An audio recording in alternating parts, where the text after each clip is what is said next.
Welcome to Streaming Into the Void, where we discuss all the streaming news for the week ending June 24th, 2023. This week, Warner Brothers Discovery is coming undone. I'm Kim Hollis, who is hiding from David after the Chrono Trigger remake didn't materialize. Oh, well, at least there's Final Fantasy 16. That's right. And the Switch is getting a Super Mario RPG. Looks amazing. That might make me buy a Switch. You're missing out by not having one anyway. With me are Tim Brady, content creator and gamer, back to save the show. Thank goodness. I listened last week, and I don't usually type myself up like this, but yeah, you guys need me. Also with me are David Mumpower, author of Behind the Bride, streaming media analyst, and the next host of Turner Classic Movies. I mean, I'm sure they'll get back to me any day now, right? Sure. And the podcast is produced and edited by Raul Buriel, who took the day off from work today so he could do some work. Guys, I may have a problem. Honestly, I can relate to that a little bit. In our deep dive this week, David Zaslav. Ooh.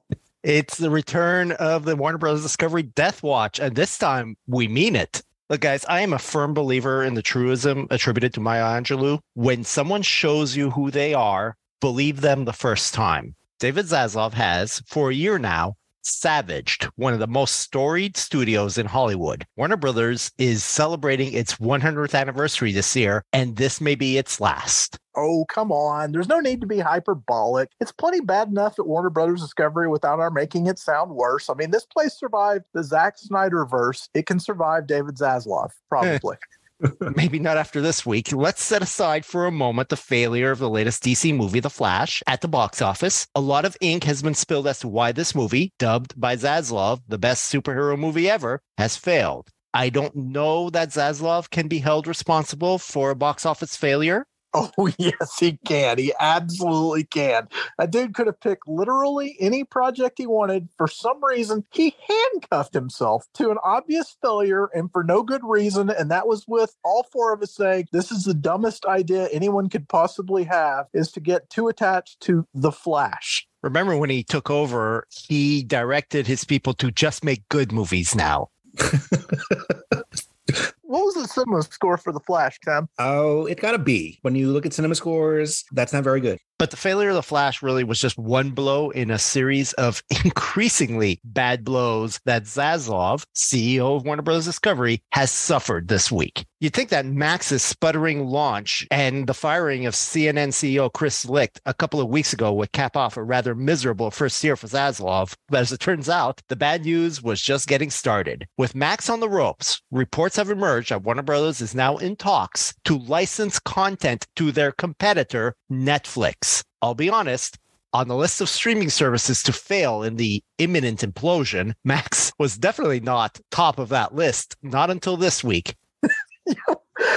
Raul, you might want to sit down before I say this. There's a chance now that Peacock outlasts Max. I mean, honestly, wow. Peacock. We've kind of gotten that crazy with the whole thing. I'm telling you, I have watched considerable more content on both Peacock and Paramount Plus over the last year than I have on HBO Max. And I think I've watched one thing on the new Max since it launched. I feel like we also shouldn't just gloss over what happened with Netflix and HBO. For a time, HBO was actually available on Amazon. Some of the shows were. That's not like a first. Like Sopranos, you could watch on Amazon Instant Video a few years ago. We have seen this before to a certain extent, but what Warner Brothers Discovery is doing here will probably open up the floodgates to a return to an old model we thought we'd lost. I've mentioned many times, Bob Iger woke up one morning in 2016 and said, we are selling arms to the enemy when we provide Disney content for Netflix for a fee. We are now circling back to the idea that maybe, just maybe, that's how the system works best, is the places that could use more cash should license their content to other services with deep pockets, which is really just Netflix at this point. I think that idea is going to grow again in popularity because it solves a lot of the capital issues we're watching with the other services right now. The one One thing about this deal that makes sense for Warner Brothers Discovery is if they license the content to Netflix, it will not be exclusive, so they can continue airing it on Max as well. It's just they're accepting the fact more people will watch it on Netflix, which they're fine with for a fee. Yeah, we've made that joke in our ratings segment where there are shows that appear on multiple streamers at the same time, but if it's showing up on Netflix, you know that 90% of that viewership is Netflix. What's happened here, of course, is that they've essentially made Max irrelevant. Why sign up for Max if you are already a Netflix subscriber? We know statistically that most people who watch content on streaming sign up to Netflix and other streaming services. So there's always Netflix. And if I've got Netflix, why am I going to give any money to Warner Bros. Discovery for Max? It can't be that much of a surprise because we have watched Zaslav repeatedly indicate, as you said, he's shown us how he feels about HBO, and that is, it means nothing to him. But he hasn't even cared about content he likes, has he? That's right. Reports emerged this week that Zaslav, who's been forgiven by the Hollywood press repeatedly for his transgressions, was gutting the leadership at Turner Classic Movies. Cable network TCM is a small but significant platform in Hollywood, tasked with keeping classic movies in the zeitgeist and actually does a lot of work restoring old prints. So alarming was this news that powerhouse filmmakers Steven Spielberg, Martin Scorsese, and Paul Thomas Anderson convened an emergency summit with Zaslav, and they emerged from that meeting with vague promises and little else. Again, when someone shows you who they are, you should believe them. And this seems like a good time to mention that throughout the entire process, Zaslav has sworn that he loves Turner Classic Movies as much as anything in the entire Warner Brothers Discovery library. This is how he'll treat some of his favorite content. Imagine what he'll do to the HBO stuff he doesn't respect because it's so smart. And we don't want that. We want to be populist. Zaslav keeps getting that pass from the Hollywood press, most recently because of this impassioned defense of moviegoing he gave at CinemaCon earlier this year. But the press seems to fail to understand that a well-crafted speech doesn't equal actions. Zaslav has shut down the storied writer's workshop at Warner Brothers, had archived materials like press packets and posters destroyed, and now is gutting TCM. But he's an okay guy, right? He loves movies. He said so in his speech. Give him a chance. Never mind that news emerged this week that Warner Bros. Discovery is shopping around the music publishing assets to their films and looking for $500 million in the bargain. David? $500 million. Wow. David, how much is WBD's debt right now? $49.5 billion. Oh, let me just do some math here. So they'll be down to $49 billion in debt. Okay. Yeah, it's basically paid for. But on the plus side, they no longer own the rights to Purple Rain or Casablanca. So Warner Bros. Discovery is in a hole of its own making. In discussing things with David earlier this week, I likened Warner Brothers to MGM. MGM was gutted in a series of buyouts and sell-offs starting in the 1980s. Wait. Can't we go 5 minutes without your bringing up Kirk Kerkorian? John Malone is the new Kirk Kerkorian, David. You're not wrong. I honestly thought I was exaggerating when I said that to David earlier this week. Not anymore. I want to say that before Zaslav is done, Warner Bros. Discovery will be an empty shell of its former majestic self, except I think we are already there. We should stop referring to it as Warner Brothers Discovery and start calling it what it is, a bunch of grouped assets. What exactly is the end game here anyway? Is he just selling it off for parts? Literally dismantling it piece by piece to make the most money possible? We used to see a thing a long time ago. There was actually a Danny DeVito movie called Other People's Money with a character named Larry the Liquidator. And we used to see this a lot where we had these corporate raiders who would come in. They would take something that had a certain amount of value and then they would sell it for parts that maximize the value, often in excess of the perceived market cap. And if you were paying attention to the podcast a few weeks ago, listeners, whom we appreciate, by the way, we mentioned the fact that Paramount was kind of in that spot where it seemed like the stuff Paramount owns is worth more than Paramount in theory is on its own. Warner Brothers Discovery is like the extreme example of that, isn't it, Raul? It is. The model hasn't changed in years. And a couple of the companies that come to mind immediately are Sears and Toys R Us. People leverage a whole bunch of debt, buy a company that they honestly can't afford, run it into the ground, sell off its assets. And at the end of the day, they have a pocket full of money and everybody else has a bankrupt company. And that was exactly what I warned would happen with David Zaslav when I realized Discovery had found a way to purchase Warner Brothers. This was never about strengthening or even consolidating. This was about stripping for parts, and we're now approaching the end game on that. Just think about it like this. Chris Licht was the hand-picked person by David Zaslav. And when things got hard because John Malone told Zaslav what to do, and then Zaslav told Licht what to do, and it didn't work, did Malone suffer? Of course not. He's a billionaire. Did Zaslav suffer? Of course not. He's going to make his hundreds of millions of dollars on the stock, which is just insane because the stock is, I say this right now, is a value of like $12, which is just humiliating. But Chris Licht is without a job for doing things that weren't even his idea. That's how this system is working right now because it's that broken. It's been a long time coming. Even this week, reporters were still standing up for Zaslav, but I think the knives are finally out. The Hollywood Reporter, among them, ran a rather scathing piece on Zaslav and his micromanagement and how people really don't want to be working underneath him. I don't know why it's taken so long, but people are finally understanding what we've known for some time. When someone shows you who they are, believe them. In our rapid fire this week, there was plenty of bad news to go around. Paramount Plus made another round of cuts to their content, canceling shows like the Grease series Rise of the Pink Ladies. That makes me sad. And the animated Star Trek Prodigy, going so far as to yank the shows from their platform. Hasbro's production division, Entertainment One, laid off 20% of their staff in anticipation of selling off some or all of the studio. And Swedish video game developer and IP powerhouse Embracer announced layoffs as well, and a major undisclosed deal fell through. All I've got to say about all that is, in your face, Kate Mulgrew, in your face. Had they not just announced that they'd renewed Star Trek Prodigy? But then they remembered everyone is like me and hates Captain Janeway. Oh, God. They're pulling a Star Trek show off of Paramount Plus. This is insane. But it's the Star Trek network.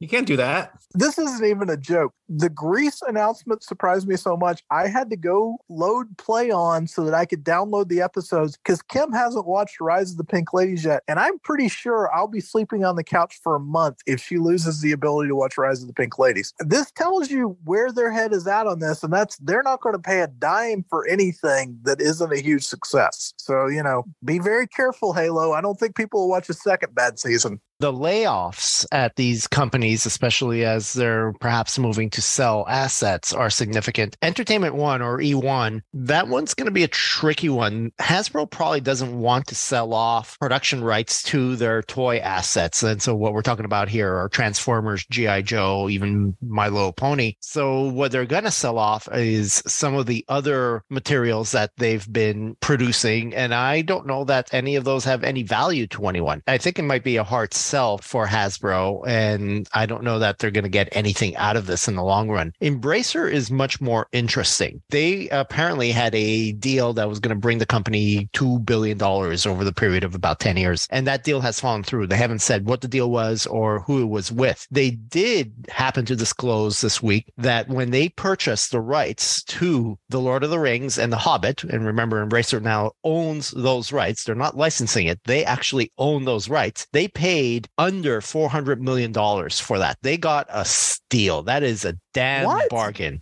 Yep. That's like less than Warner Brothers Discovery paid for The Flash. Yep. And the takeaway I have at this point is that Embracer is probably going to have to pivot faster than they intended to into essentially becoming an IP license shop. They are a video game developer. That is what they make. They make a lot of video games for computers and consoles, but they've had to cancel a whole bunch of projects now because this big cash infusion they were expecting has fallen through. So I think what they're going to do instead is they're going to pivot to licensing a lot of these properties that they own for movies and TV shows. Properties like, yes, The Lord of the Rings, which evidently Warner Brothers is very interested in rebooting, or they were at least before their latest crash, and other properties like Tomb Raider, which they also own. Embracer's got a lot of material under their belt, and if they don't have enough money to be producing content based on that material themselves, you could expect that they're going to start licensing a lot of that stuff out to Hollywood very soon. Yeah, I think what we're seeing here is that they've developed the same philosophy as some of these other places, which is they're basically holding grounds at this point. You shouldn't think of them as any more than, like content refrigeration or content storage. They don't care about employees. Leaving off 20% of the employees is not a big deal as long as they have kept that asset, which is that incredibly valuable LOTR content that they got for a fraction of what it should be worth. And that's to their credit to have the forward thinking last year. But yeah, it is obvious they had a deal that they were convinced was going to pay for everything, and now it's fallen through. It's the low-level employees who are suffering, and that just seems to be the recurring theme of what we can only call of David Zaslav's Hollywood right now. Another one of those companies that happens to be warehousing a whole lot of IP right now is Candle Media. They just signed a deal, David, with somebody. Yeah, this is kind of a weird thing that's developing. Xenia Mucha was actually the PR person for Bob Iger for his entire Disney tenure. She is an absolute genius. Not that long ago, TikTok had to testify in Congress because of all the stuff that's going on with the allegations of Chinese spying. She performed so well that they have brought her on board as their head publicist now. She's basically in charge of all TikTok PR moving forward. Well, she went and cut a deal with two people she knows very well, who are Thomas Staggs and Kevin Meyer, both of whom at one point were the perceived favorite to be the next CEO of Disney after Bob Iger retired, which means three former Bob Iger people are now setting up shop with TikTok. And I thought that was a really fascinating development. When Candle Media, obviously, they've got their fingers in a lot of pies, so it's not a big deal, but you can definitely see that influence. And TikTok currently has a $75 billion valuation. If it were lower, I would kind of wonder if Disney were exploring the idea of buying it. It's gotten that incestuous. Any other week, the news that producer Ryan Murphy was leaving Netflix and returning to Disney would have been our lead story. This week, it was barely noticed. Yeah, this one just annoys me. Disney has just performed $5.5 billion in restructuring. And in the wake of laying off a bunch of talents you would know and really like, including the BAMTech guy who basically made the Disney Plus user experience that you use every time you pull up the app, they have since hired Pat McAfee, and now they have hired Ryan Murphy again. The Ryan Murphy relationship is with Dana Walden, another person who's currently in the conversation for Bob Iger's successor as CEO of Disney. Walden has a long-standing relationship with Murphy from their days of working on FX projects together. And so in a way, this isn't a surprise because during most of his tenure with his $300 million deal with Netflix, Murphy's most successful projects were on FX and other Disney content like Hulu. And so Netflix was always salty about that right up until they did the Dahmer thing. And then he had two consecutive hits, one of which Dahmer is one of the 10 most successful Netflix shows ever. And yet Netflix was kind of saying it's either them or us. And he chose Dana Walden instead. So Disney gets him back, but it'll probably be at a fraction of what he was earning at Netflix because that's just the way the nature of content deals have changed in the last 18 months. And another regional sports network is in trouble as YouTube TV has dropped SNY, home of the New York Mets. Sorry, Tim. That's okay. Yeah, SNY is the regional sports network in New York City. It's kind of like the Mets alternative to Yes, which carries the Yankees. And I could have sworn they actually had another major sports team, and maybe they did at one time, but they actually don't. They don't have any hockey or basketball teams. They do have several tri-state area college sports that they broadcast as well. But yeah, basically, if you're in that market and you've cut the cord, you have considerably fewer options now to actually watch Mets games on on TV or even online. That's interesting where this is going. I will also point out that SNY is still majority owned by former Mets owner Fred Wilpon, so he can sort of go to, where. And I actually wouldn't be surprised if the end game here is this network eventually ends up being owned by current Mets owner Steve Cohen. Presumably at some point, Mets ownership will launch their own New York Mets streaming service to succeed what is happening now, which is the collapse of regional sports networks. It looks like individual team-owned streaming is the future. And that was, as Tim pointed out, that was in fact what was happening previously with this regional sports network, where the person who owned the Mets also owned at least a portion of this regional sports network. But the carriage fees on cable and satellite and on YouTube TV were just becoming too onerous and unsustainable. So now if you are truly a Mets fan, at some point in the future, there will probably be Mets Plus or something like that, where you'll be able to subscribe. Yes. And it won't matter where you are in the country. You'll be able to just subscribe and watch all the Mets games on streaming for what probably will amount to some absurd fee of $29.99 or something like that per month. The short story here is simple. Google, in all its wisdom, just said the New York Mets are overpaid, but New York Mets ownership is still stuck with the salary. I love Tim. It doesn't seem like it sometimes, but I love Tim. All right, Tim, I am pretty sure we have some box office to cover this week, even if it's funny.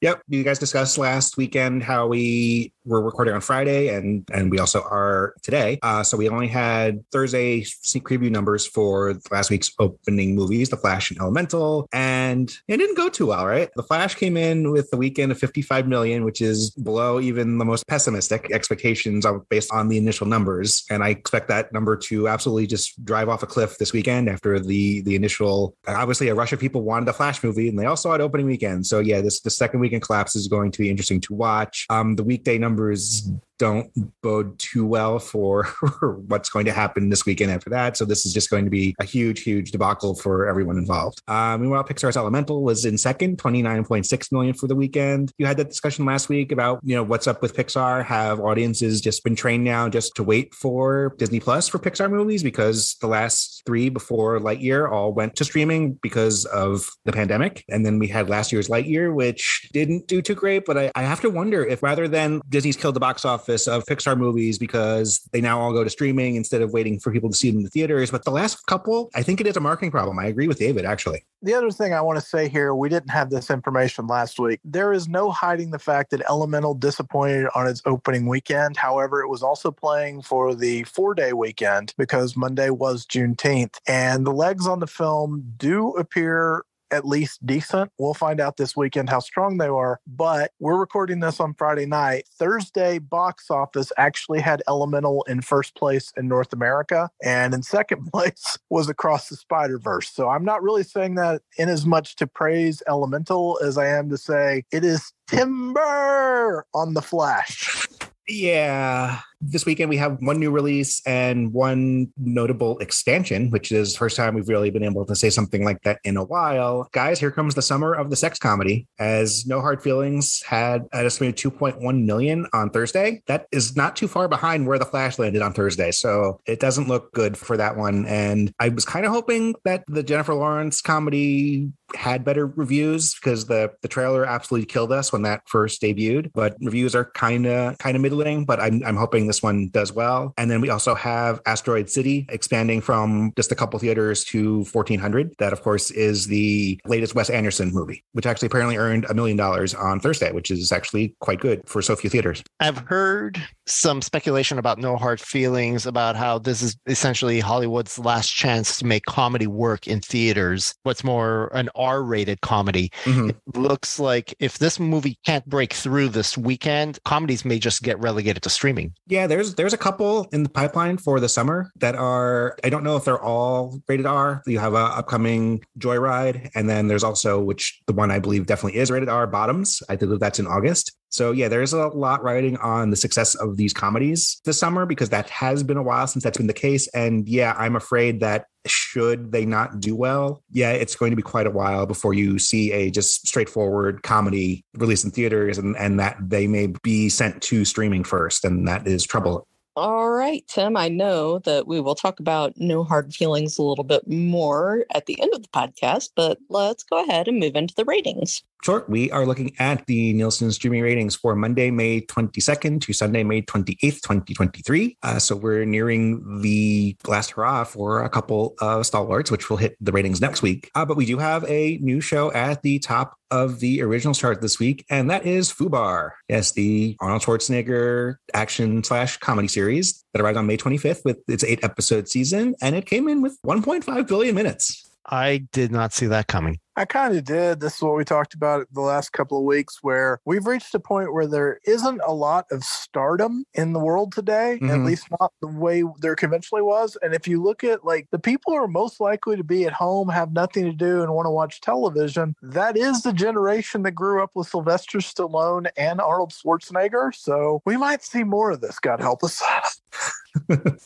Yeah, it actually already got renewed, so Netflix is clearly pretty happy. But yeah, just the idea of Arnold Schwarzenegger in a streaming humorous series would not have had that on my bingo card even, 10 years ago or so. And yeah, not bad for Arnold Schwarzenegger. A little bit of a late life resurgence in his career. He's done plenty of movies over the last several years that really haven't caught anybody's attention. And now here he is, #1 on Netflix. Yeah, that renewal just came in this week. So yeah, I wonder if it holds decently over its first month. In second, Ted Lasso from Apple TV Plus. 1 episode to go at this point, 769 million minutes. So I expect the bump with the finale. Were it not for FUBAR, I think it definitely would have had a week as the top series on the Nielsen's, which would have been a heck of an accomplishment. But I think it will just miss that mark. But I'm kind of expecting, I think you hinted at this last week, Roll, to crack the 1 billion mark just for the finale, because we do tend to see that binge bump for the weekly releases on these charts, and especially with how freaking long these episodes are this season. Yeah, I think that's definitely having a impact on these numbers. And that'll be the last time we'll see Apple TV Plus. Plus. See the Apple TV Plus again. Yes, until they go with the Ted Lasso minus Ted Lasso, because Apple TV Plus needs more.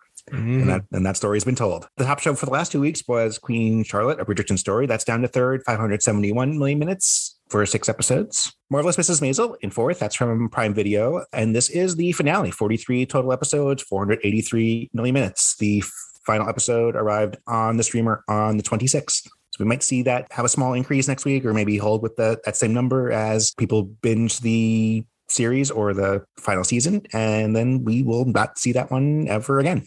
Oh, why did you have to say it like that?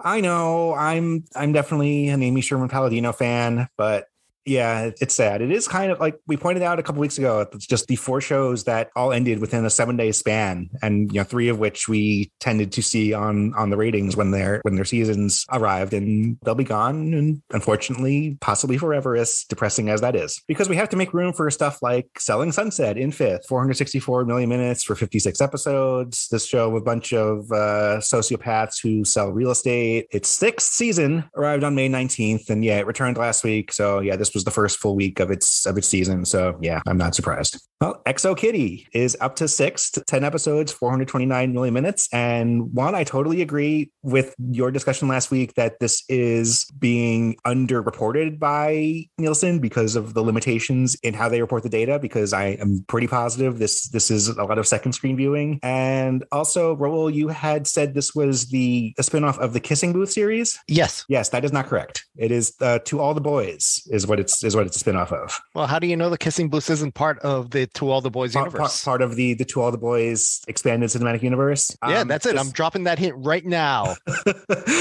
Trust me, I know. In Raul's defense, how could anyone know that? I had to double check that because I was like, wait a minute, isn't like Kissing Booth like a Hallmark franchise? I think Raul just accidentally invented the Teen Girl Cinematic Universe. It's going to be the Avengers Endgame of the Teen Girl Cinematic Universe streaming shows. Dude, when Emily in Paris shows up, everyone's going to lose their Hold on, I'm getting a text that we've just been greenlit.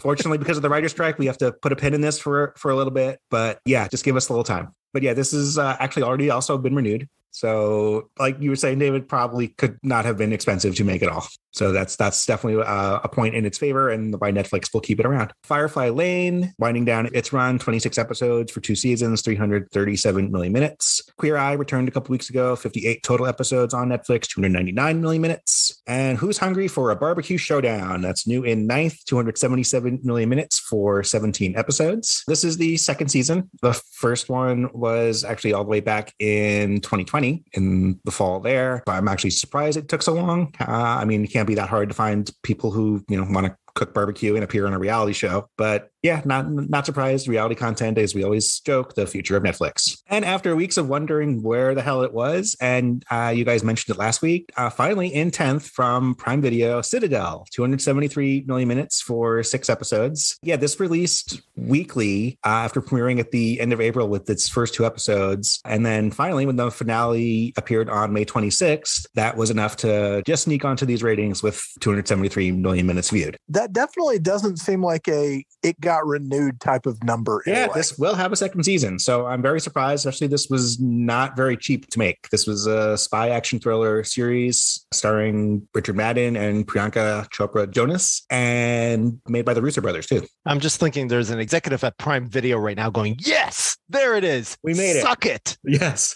pay up. I told you we'd get on the ratings.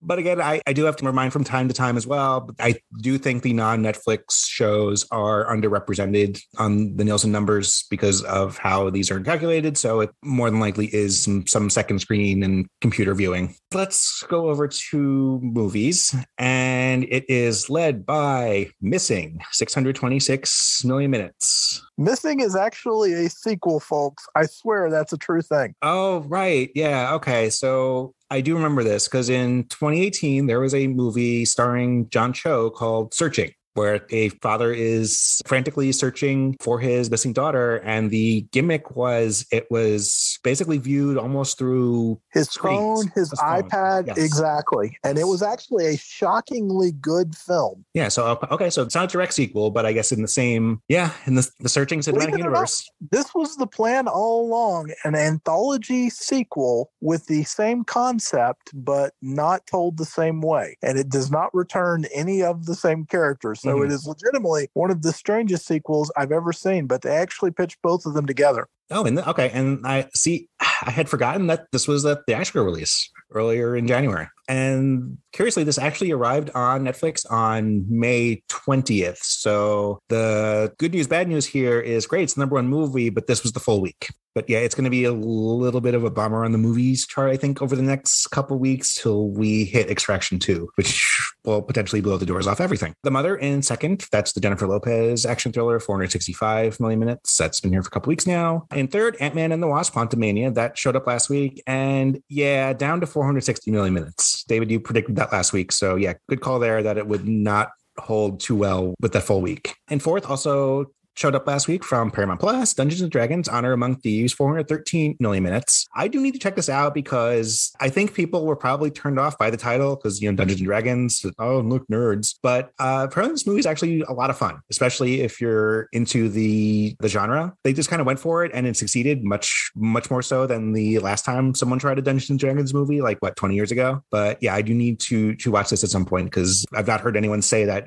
they did not like it. Yep. Highly recommended, Tim. Cool. In fifth, the Tom Hanks Man Called Otto has been here for a few weeks now, so it's sliding down the list, 383 million minutes. New in sixth, this one from Max, one of the first listings of Max we've had, because actually that changeover just hit the ratings because they are a month behind. Shazam! Fury of the Gods, 346 million minutes. So yeah, flopped at the box office and kind of flopping on streaming too, because this showed up on the 26th. So it is just a 3-day number, but I don't expect too much of a bump here. If only David Zaslav has said it was the greatest comic book sequel ever. I'm actually surprised that he didn't. New in seventh, The Sun from Netflix, 316 million minutes. This is a 2022 film starring Hugh Jackman, Laura Dern. Okay, I don't recall this one at all. Oh, it didn't have much of a theatrical release. It earned a total of $3.6 million in box office. It's like it was kind of going for some awards. It got Hugh Jackman a Golden Globe nomination for whatever that's worth anymore. Well, it had bad reviews. So. Yeah, it was not. 29% fresh. Rotten Tomatoes. Yeah. Okay, yeah, that explains that one. This was actually also arrived on the 20th. So this is a full week. So yeah, we probably won't see this one again. Air also premiered last week. Well, actually, technically 2 weeks ago, because Nielsen is not good at their one job. That's here from an eighth from Prime Video, 302 million minutes. My parents actually really enjoyed that, by the way. They did see it, and they thought it was great, actually. Yeah, not necessarily a commentary on the quality, but the fact that Amazon spent as much as they did on this project and it's just not performing is disappointing. All right. And it's been a while since we said this, but here's a licensing nightmare for you, because new in ninth, The Boss Baby from Netflix, 271 million minutes. Isn't this like a DreamWorks project? And then it was on like Peacock or something or somewhere else that wasn't Netflix for a while. Sure. It's probably been bouncing back and forth for years now. This is probably its like sixth or seventh visit to Netflix. Netflix, of course, has the Boss Baby series, so I can see how they could easily benefit from some spillover there. That kid is 27 years old now. Yeah. Okay. So from November 17th to May 2019, it was on Netflix, and then it went somewhere else for literally 4 years and returned on May 22nd. It's amazing. Things like that just absolutely kill me when discovering all this stuff through doing this podcast. And wrapping up movies in 10th is Ted, another movie that came back last week onto the ratings because it just returned to Netflix for some freaking reason, because it's a licensing nightmare. 235 million minutes to take 10th. So yeah, those other movies bumped off the evergreen Disney content. No Moana, no Encanto. Yeah, Ted came back on May 16th. So why these things come back in the middle of the month instead of the start of the month, I have no idea. All right, Acquired is 9 shows we've seen before, led this week by SWAT. Once again, credited to Hulu, Netflix, and Paramount Plus. 1.3 billion minutes, 428 total episodes. And the reason it's here is the first 5 seasons of the show all showed up on Netflix on May 17th. All right, yeah, that explains it then. So we saw some fraction of that in the ratings last week as SWAT came in with, what was it, about 600 million minutes. Yeah, after never seeing it before. Yeah, and this week, it's a full week of SWAT, and so 1.3 billion minutes. Yeah, and we always joke, but I'm sure it's accurate that, 95% of this is Netflix, even though it's credited to 2 other streaming services as well. Yeah, this is a Sean Ryan procedural. I'm sure it's a big hit for CBS, which makes sense that it was on Paramount Plus, but it was also on Hulu for some reason. And now the first 5 seasons of its 6 total are on Netflix for your viewing pleasure. And of course, it's brand new content. So boom, right to the top of the chart. I love that Paramount gets to say, we've got the #1 show on the acquired list. We've got one of the top shows on streaming. We do have a returning show in second, All American, 893 million minutes, 91 episodes. We've seen this before, and it's the same deal with this. It's a CW show, right? That's right. Okay. We saw this happen before, probably exactly around a year ago, because the 5th season finished airing on May 15th, and then the entire season drops on Netflix, and more people probably watch it on Netflix than they do on the CW. So it's win-win for both, for the production company and for Netflix. The 5th season arrived on May 23rd. So yeah, it had the full week, but yeah, we saw this exact thing happen a year ago when the previous season ended, and then the episodes dropped onto Netflix. One new show that we have not seen before is in 7th, La Reina del Sur, 512 million minutes for 183 episodes. Yikes. That's one of those telenovelas then. Yeah. Do you remember the USA show Queen of the South? I just looked this up the other day. Yes, I thought the spinoff was the telenova version, but it's actually the opposite, isn't it? Yeah, that was the American remake of this show. That's what this is. And it's a Spanish telenovela that USA turned into an English language series. And this is the original article that goes all the way back to actually 2011, but then a second season in 2019, and then the third from October 2022 to January of this year. That's what actually had me confused because, Queen of the South was a USA Network series that aired for 5 seasons. So you would think the show that, only recently had new episodes would be the spinoff. But no, they threw in 5 years of American television between seasons, yeah. Yeah, that's what this is. And that's why it has a bazillion episodes, because that's what these telenovelas do. But yeah, that's pretty interesting.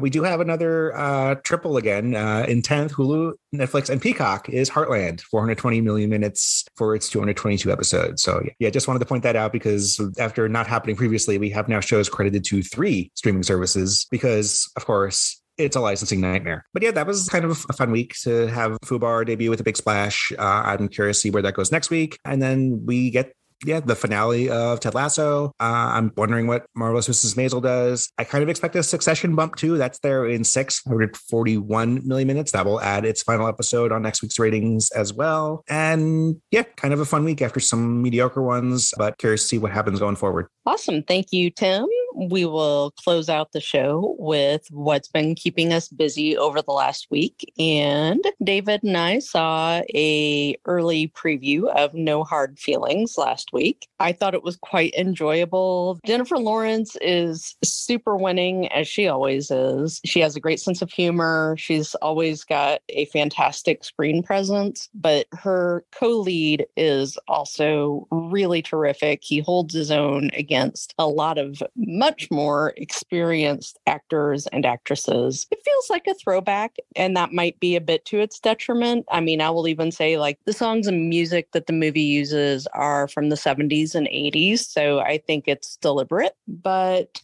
still a lot of fun and funny, and I do recommend it. Raul, how about you? I've been uncharacteristically catching up on a number of different projects. I was excited to have Star Trek Strange New Worlds back. Unfortunately, since they only had the first episode of the new season available on Paramount Plus, once that one was over, I decided it was time to catch up on Star Trek Discovery. And sadly, that series is just as much of a slog as I remember it being. I made it halfway through season 4. I'm going to take a little break now to recover, but Star Trek Discovery is definitely not the best of the Star Trek series on Paramount Plus. I also got to watch a number of movies last week, as it was Father's Day weekend, so I got to sit down with my kids and watch some movies. I saw Ant-Man and the Wasp: Quantumania on Disney Plus. It was an okay, not great movie. I think there was certainly some entertaining elements of it. I especially liked Darren, who's in a great role in this one. Very funny. There are some head-scratching things, as there often are when you're dealing with Ant-Man in the plot, about, like, why doesn't he just shrink here, or why doesn't he grow giant there? Just things that are just stupid. I did get to go to the theater twice last week, and so I saw Guardians of the Galaxy Volume 3. It was very good, but again, there's certain elements of that one that reminded me of DC movies where a whole lot of people die, and honestly, our characters don't seem to even bat an eye about it. It was very frustrating. It's not something you see very often in Marvel projects, but it is a hallmark of DC projects. And I also saw Spider-Man Across the Spider-Verse, which, even with the ending that I won't spoil, I felt was very long, but that didn't necessarily make it a bad movie. Spider-Man Across the Spider-Verse was fantastic. I loved all the Easter eggs and inside jokes. I will agree with what David said about having to watch it again just so you can catch all the elements. I very much enjoyed it, and I'm glad I saw it in theaters. Of everything I saw last week, I think Spider-Man Across the Spider-Verse is the one everyone needs to see right away.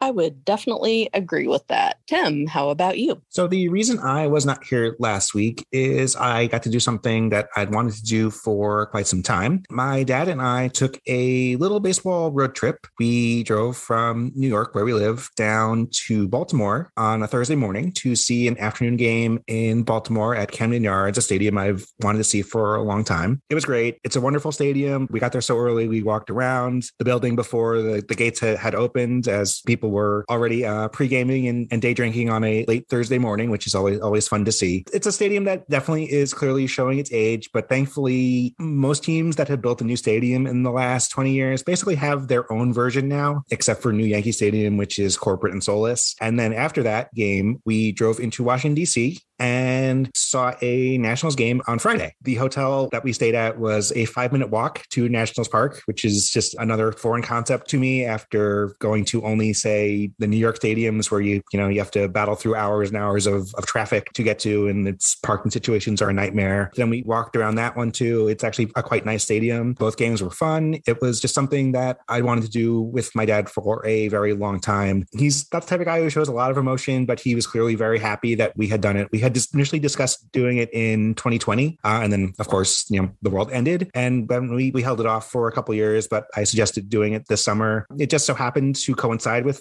Father's Day, just the schedule aligned. But it was a nice little trip with me and my dad, something I hadn't done in a long time. Love you, Dad, even though you don't listen. But yeah, it made me very happy to see those games, see those stadiums, and just spend more time with my dad. I love that story, Tim. And David, how about you?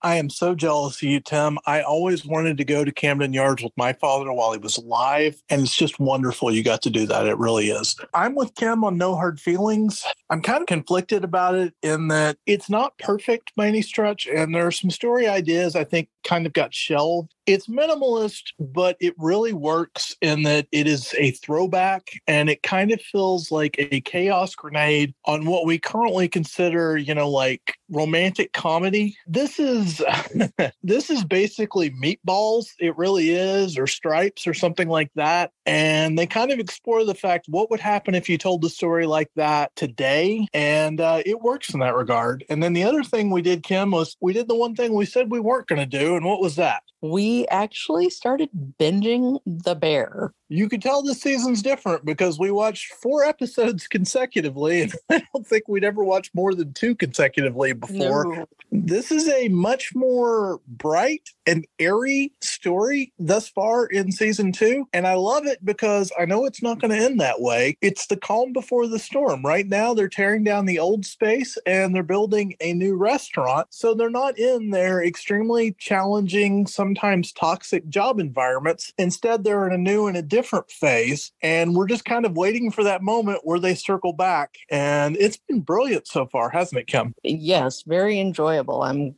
glad we went ahead and started. I could totally go for 3 or 4 more episodes tonight. No joke. I'm kind of in love with what they've done. And without giving away names, season 2, episode 4 features a guest appearance, and it's kind of a perfect episode of television. It really is. It's sweet isn't the right word, but well intended.